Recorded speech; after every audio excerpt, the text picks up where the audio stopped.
আসসালামু আলাইকুম। হ্যালো বন্ধুরা, তোমরা কেমন আছো? আশা করি তোমরা ভালো আছো। আমি আলহামদুলিল্লাহ ভালো আছি। আমার শখের কিচেনে তোমাদের সবাইকে স্বাগতম। প্রতিদিনের মতো আবারও একটি রেসিপি নিয়ে আসলাম। চিকেন পাকোড়া বা মাংসের পেঁয়াজি, যেটাই বলো না কেন, একদম সহজভাবে তোমাদের এই পাকোড়াটা আমি তৈরি করে দেখাবো।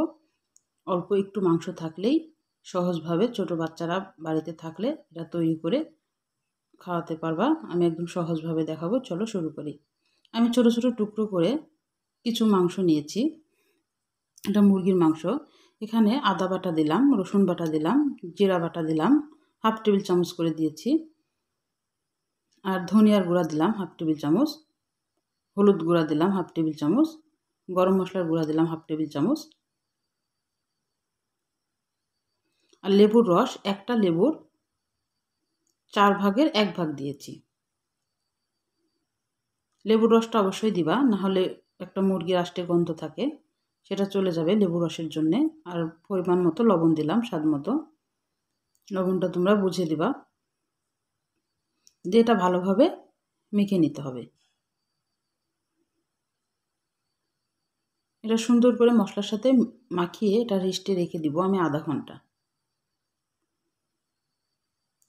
আধা ঘন্টা পর আমি ফিরে আসলাম। এবার কিছু এখানে মিশাবো পেঁয়াজুর জন্য বা পাকোড়ার জন্য। এখানে হাফ কাপ পেঁয়াজ আর কাঁচামরিচ কুচি দিয়ে দিলাম। আর এখানে একটা ছোট্ট আলু, একটা ছোট্ট গাজর, এটা আমি দিয়েছি। তোমাদের ইচ্ছে হলে দিবা, না হলে শুধু পেঁয়াজ মরিচ দিয়ে পাকোড়াটা অনেক মজা লাগে খাইতে। আমি এখানে একটু সবজি অ্যাড করলাম। খুব বেশি দিই নাই, ছোট্ট একটা আলু আর একটা ছোট্ট গাজর। গাজর আর আলুটা দিয়ে ভালোভাবে এটা একদম চটকিয়ে মেখে নিতে হবে, একদম নরম করে ফেলতে হবে হাতে মাখাতেই। আর এখানে আমি কিছু একটু ময়দা দিলাম বাইন্ডিংয়ের জন্যে।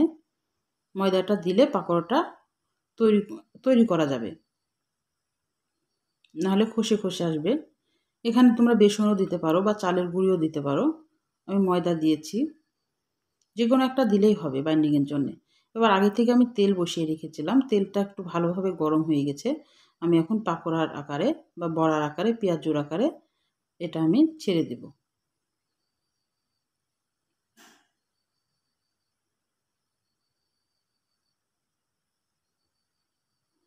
তোমরা যে শেপ দেবা দিবা, গোল দিলেও দিতে পারো বা চ্যাপ্টা করে দিতে পারো। যেভাবে দিবা সেভাবে দেওয়া যাবে। এটা এবড়ো থেবড়ো করে দিলেও হবে এটা। একবার এই সবজিটা একটু মিশিয়ে মাংস দিয়ে পাকোড়াটা তৈরি করে একবার তৈরি করে খেয়ে দেখতে পারো, অনেক মজা লাগে। দিয়ে আমাকে একটা ছোট্ট কমেন্ট করে জানাতে পারো যে আসলে পাকোড়াগুলো কেমন হয়েছিল। আমি লাল করে এবার ভেজে নিলাম মিডিয়াম আঁচে। আঁচটা জোরে থাকা যাবে না, নাহলে উপরটা হয়ে যাবে আর ভিতরটা কাঁচা থাকবে। দেখো কত সুন্দর আসছে পাকোড়াটার কালার। খেতেও কিন্তু অনেক মজা হয়েছিল। আমি একে একে সব পাকোড়াগুলো ভেজে নিব। আমার আর একটা ব্যাচ হবে, আমি দিয়ে দিলাম।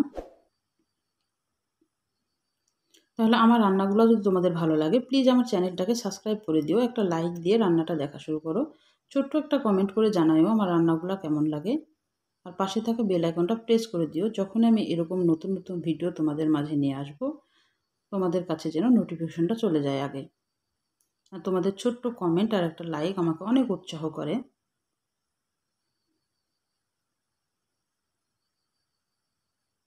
এটাও লাল করে ভেজে তুলে নিলাম।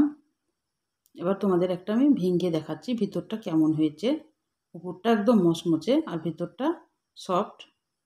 আর মাংসটা কামড়ে কামড়ে পড়বে, অনেক টেস্ট লাগে এই পাকোড়াটা। একবার তৈরি করে খেয়ে দেখবা বন্ধুরা, প্লিজ।